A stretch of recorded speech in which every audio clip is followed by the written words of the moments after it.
Japan's economy has actually failed to grow as much as expected in the second quarter, and this is fueling speculation that the government may have to delay new consumption tax hikes. But overall, the government of Shinzo Abe is said to be performing well since having taken power, and the policy of Abenomics has promoted growth in the past 3 quarters.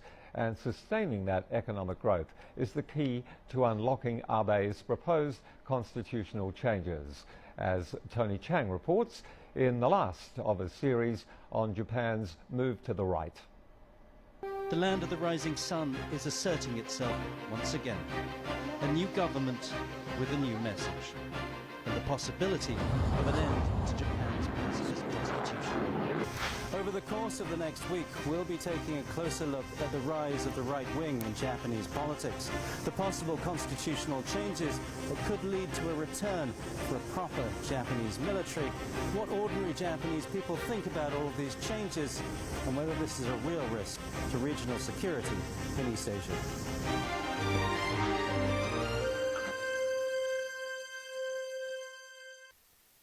It was a stunning turnaround at the polls. Having been unceremoniously kicked out by voters 4 years ago, the LDP and its leader Shinzo Abe have now taken the upper and the lower houses of the Japanese Diet. The LDP had campaigned hard on a platform of constitutional change. They promised to restore national pride and Japan's military.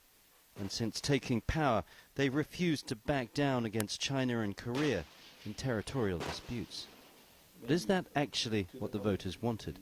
Some analysts feel the constitutional reforms are an afterthought, that most people voted for strong economic leadership. The LDP won the victory not because of the political stance, but because of the economic policy.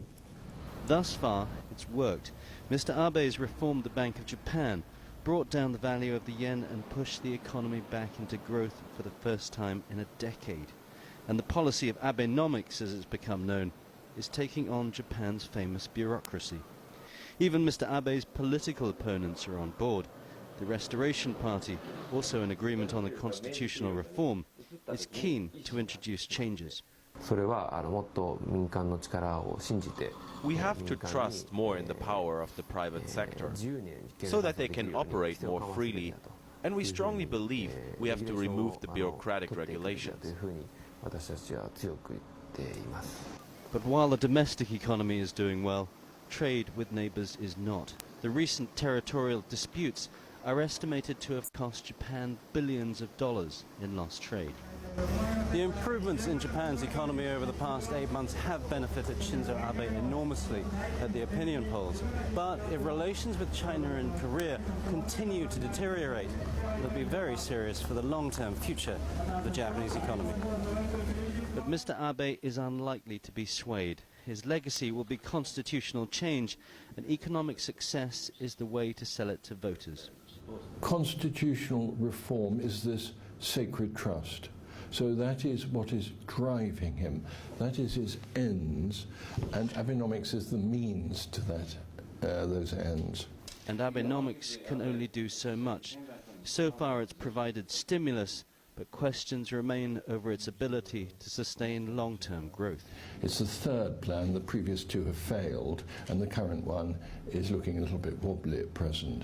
Shinzo Abe faces challenges in the next few years with a new consumption tax and massive cuts needed to public spending. But in order to maintain public support for his constitutional changes, he'll have to ensure his economic performance stays on track. Tony Chang, CCTV, Tokyo.